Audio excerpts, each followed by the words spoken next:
Please support this channel by clicking on the links below. How Africa Shaped the Christian Mind. Chapter 5.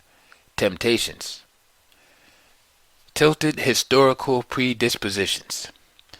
European historical scholarship gave us form criticism, which intends to show how oral traditions shape the history of the transmission of written text. It has been applied with intense imagination in the narratives of the transition of the faith from Asia to Europe. But that same form criticism was used to dismiss almost entirely the viability of oral traditions in Africa. This is why the political uses and prejudices of form criticism need now to be carefully analyzed. The Marcan and Ethiopic oral traditions have been almost totally ignored by historians.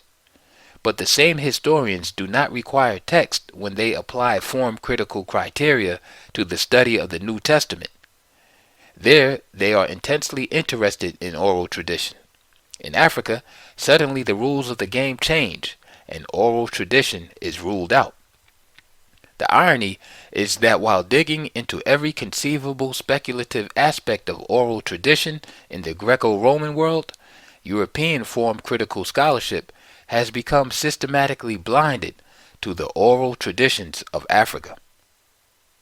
The hermeneutics of suspicion have not yet been applied to the hermeneutes themselves.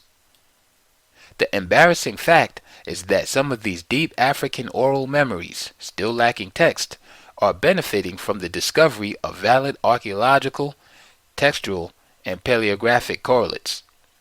These traditions are not simply Hellenistic.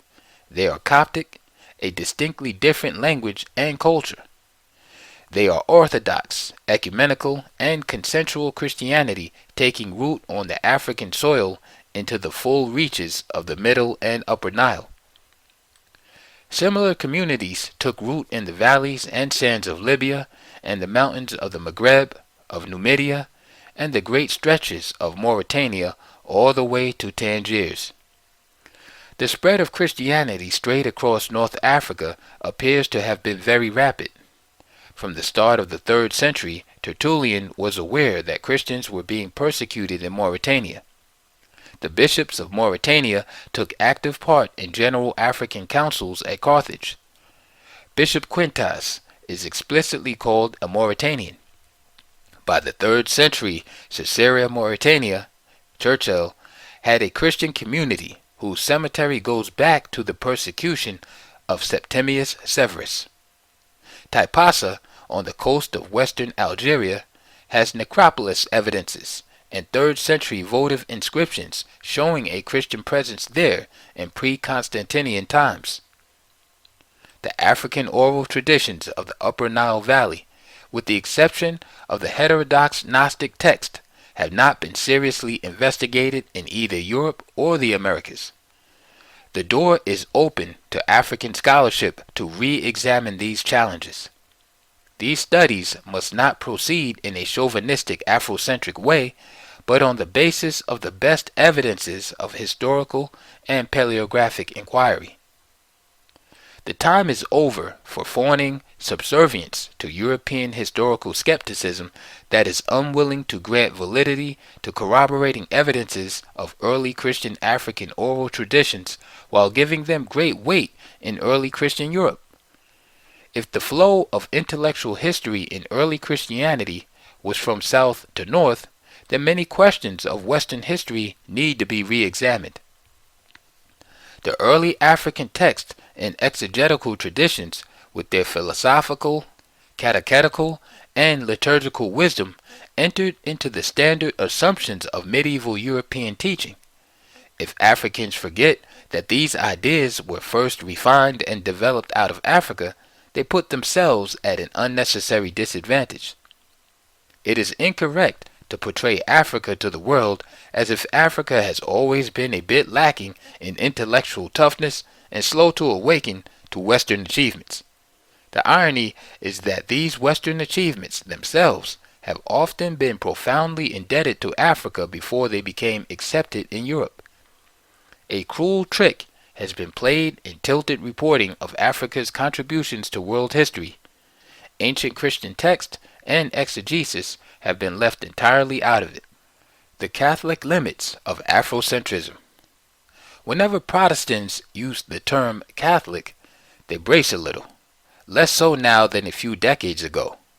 So it is prudent to note that Catholic is not necessarily being capitalized.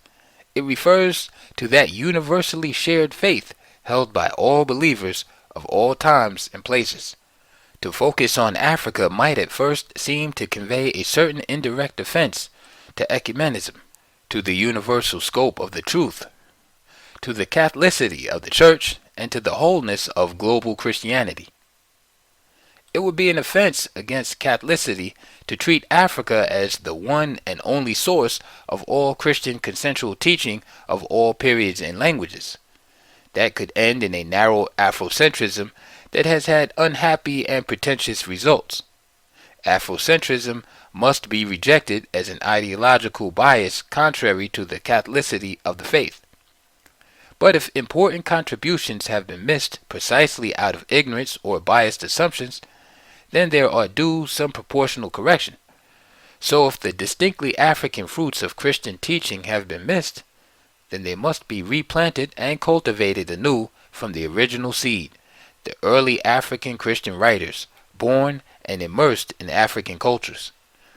Admittedly, this line of argument can easily deteriorate into an exuberant Afrocentrism, as if the assertion is being made that all Christian truth essentially emerges out of Africa and is reflected thereafter from African roots. The careful presentation of evidence needs to protect the argument against those temptations and exaggerations. That can be done by constantly recalling that the achievements of African exegesis are interpretations of apostolic teaching, that their early presence in Africa does not point to their moral purity, and that all depends on grace, just what we have learned from the great African theologians. The aim of Catholicity in Christian teaching is to reflect the wholeness of apostolic truth to the whole world. The criterion is the accurate attestation of the truth, not the egalitarian goal of making all voices equal. Inclusiveness is essential to Catholicity if what is meant by it is the proclamation of Christian truth in languages accessible to all cultures. Inclusiveness is imprudent to the extent that it embraces false claims or blesses foolishness. The commitment to use early African sources does not misplace or deny the full use of ecumenical sources. It is not unusual in classic Christian thinking to utilize text from one nation or culture without any substantive loss of Catholicity. It is not necessary to cover the whole as long as the part selected reasonably reflects and respects the ecumenical whole, the common confession of Christians worldwide of all times and places. Classical African Christianity represented ecumenical Christianity better than it was represented anywhere else in the 4th century, and the proof of that is historical. Its judgments were widely received by ecumenical consent, and still are. That remains as telling historical evidence. Many African Christians today have a deep conviction that they must think in terms that are indigenously African, because this is what has been most neglected. That is a valid concern.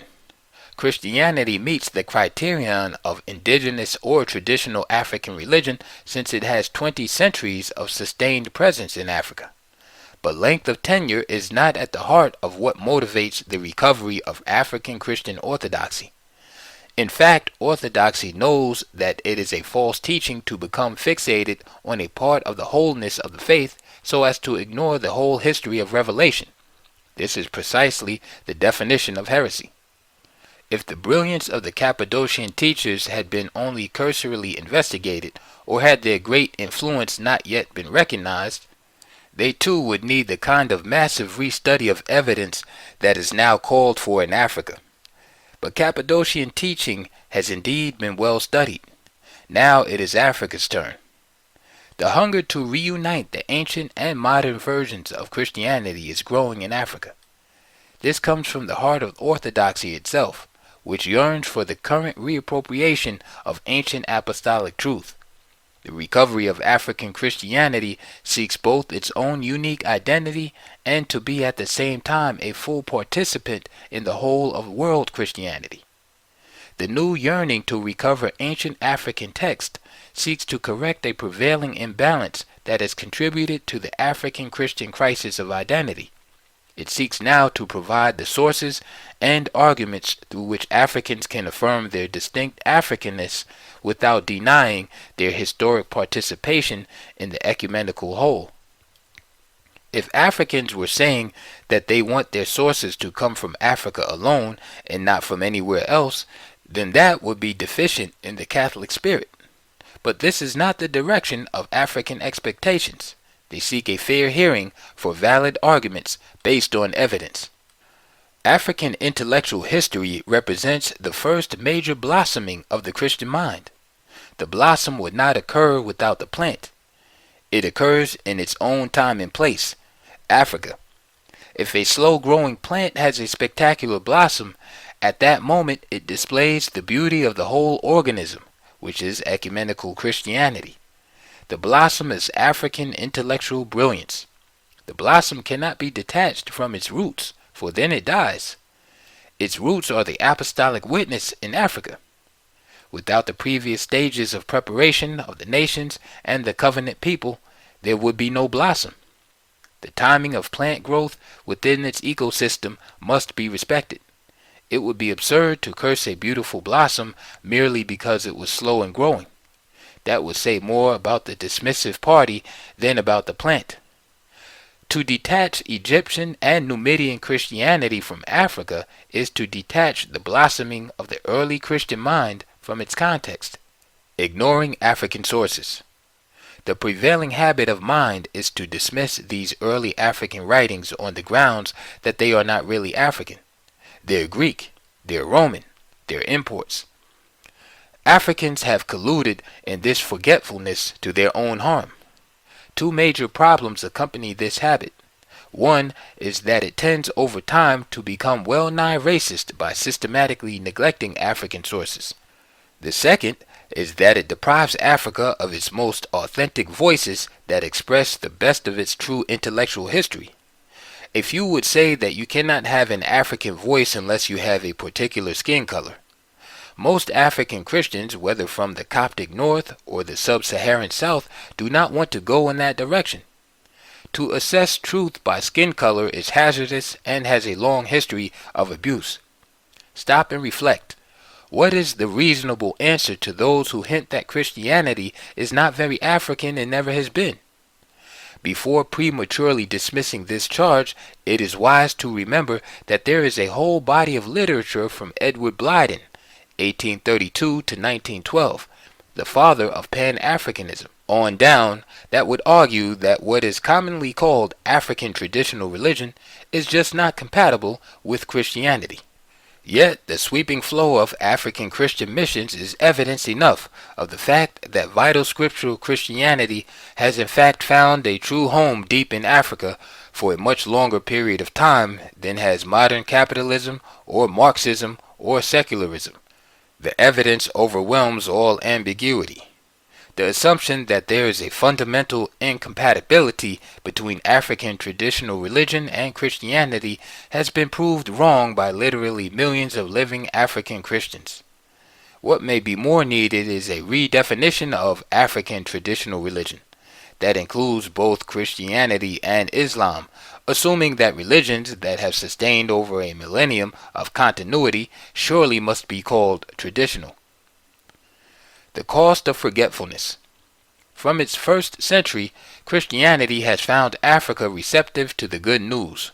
For 2 millennia, it has been welcomed enthusiastically in Africa. The exuberance of this welcome is uniquely characteristic of African community life and of African Christianity.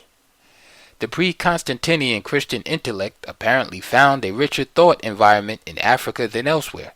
It discovered itself in the intellectual centers of Africa before Europe had produced such centers. Eventually, it offered its rich wisdom to the cultures of the northern side of the Mediterranean, but not until it had been cradled and nurtured and schooled in Africa. Lacking adequate historical research and grounding, the study of modern African Christianity has been crippled. It has suffered from the absence of key text in good translation and from remote-controlled intellectual imperialism. If the literature on traditional African religion had been more firmly grounded historically in ancient African Orthodox reflection, it would not have been so vulnerable to the temptations and derailments of modernity. African church leaders do well to focus on those precise points where contemporary African theology is most lacking. These limitations are due to tendencies that have arisen far beyond the African continent, especially in European historical predispositions. They could have been avoided, but that would have required establishing different standards of textual and oral history assessment than have prevailed in Europe for the last century. The focus of the early African Christianity initiative is on what has been neglected. The almost frenetic quest for a new African Christian identity would have been far less turbulent if it had been less forgetful of African patristic exegesis. Instead, it rerouted itself in 19th century European forms of philosophy, historicism, psychology, and sociology. The price paid for this historic identity loss is that modern African Christianity has had to look desperately for some other way to relate to African traditional religions, when it already possessed viable traditions of ecumenical teaching all along. It could have been already instructed through its own historical experience concerning the Spirit's work of the preparation for the gospel through African traditional religions. It could have also recognized that despite this diversity, there is a unified center for Christian teaching, the primitive African baptismal confession, which in time gained ecumenical confirmation, overlooking African voices in Scripture. Early Christianity tells an historical narrative that deeply involved Africa from the very beginning, from Joseph to Moses to the Exodus to the flight of the Holy Family to Egypt to the Ethiopian eunuch. These are African events that define the whole subsequent narrative of salvation history in the Christian view. The first gospel narrative was written by Mark, who personally brought the first apostolic voice to the African continent according to African tradition. In much African theology since 1960, it seems as if all the old standards compulsively had to be reviled and rejected in order for something truly African to be newly invented. That sort of revolutionary conceit was derived not from indigenous African sources. It came from modern Enlightenment ideas far more at home in 18th century France than 21st century Africa. It taught some Africans to bitterly oppose their own heritage and thus to ignore the early African influences on European Christianity. These influences were wrongly imagined to be alien to Africa. Unaware of the fact that much of the substructure of European Christianity came out of Africa, much of the ancient ecumenical memory was demythologized to death. Precisely how this happened is one of the ironies that needs to be further explored by young African scholars. How Protestants can celebrate the apostolic charisma of the Copts. Historically viewed, there remains one core tradition of African Christianity that has sustained a continuous witness for 2 millennia. The Coptic Orthodox churches of Egypt and the Upper Nile. For 2,000 years, they have been teaching that Jesus Christ is Lord, that God is the Creator, that the Holy Spirit works to reveal the purpose of God through the written Word. Catholics, Protestants, Pentecostals can all join them in these great confessions. They are not substantively different from what is being taught by sub-Saharan evangelicals and Catholics, but the South has remained emotively and linguistically distant from the North. It has benefited far less from the Coptic sense of history, its stability, and continuity than it could have. There is inadequate recognition in Africa that the Coptic tradition has maintained this cohesion for 2,000 years. The working cooperation of Coptic Christianity with the rest of African Christianity has hardly begun.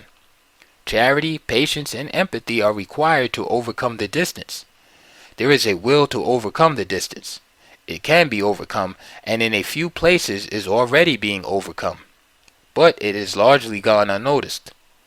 it has started to mend.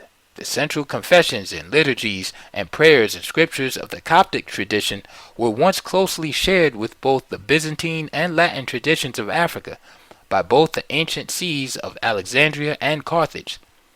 This ecumenical core has never been entirely absent in Africa during the last 20 centuries.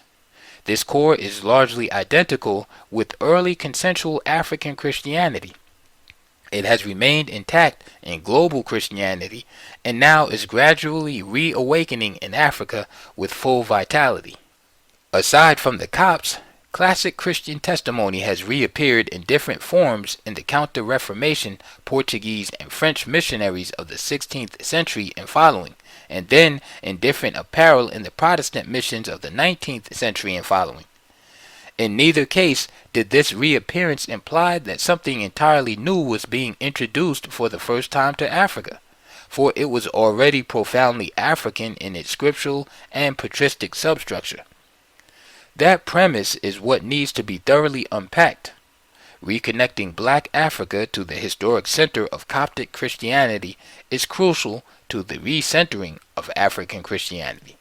The Christian ancestry of Africa. These early Christian ancestors are as African as the mighty Nile. Since their metaphors are often very much akin to Old Testament patterns, the study of the Old Testament puts sub-Saharan Africans directly in touch with the spirit world and ritual behaviors that were directly at hand in Old Testament times. The rising charismatic and Pentecostal energies in Africa are stronger emotively than intellectually.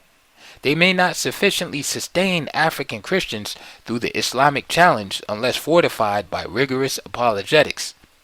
The challenge must be met with intellectual integrity grounded in historical consciousness. Christians of sub-Saharan Africa are being required to learn how to think in response to the religious ideology that overwhelmed by force so much of African Christianity in the 7th century. This is a must-learn challenge. No one is asking for a Christian reconquest of North Africa, only for religious liberty to witness to the truth on a fair playing field. This requires a defense of religious conscience if nothing else, and an intellectual defense of human dignity. These values have been honed within the whole history of Christianity, and not only in Africa. Both Islam and Christianity will benefit from the study of them. The early African vision of world history was shaped by brilliant writers, Lactantius, Origen, Athanasius, Cyril, Augustine, and the post-Vandal monastic diaspora. These are the historians who have been neglected by European and American scholars. Only by probing their wide view of universal history does one become aware of the stunning intellectual depth of early African Christianity. End of Chapter 5. End of Part 1, How Africa Shaped the Christian Mind. Please support this channel by clicking on the links below.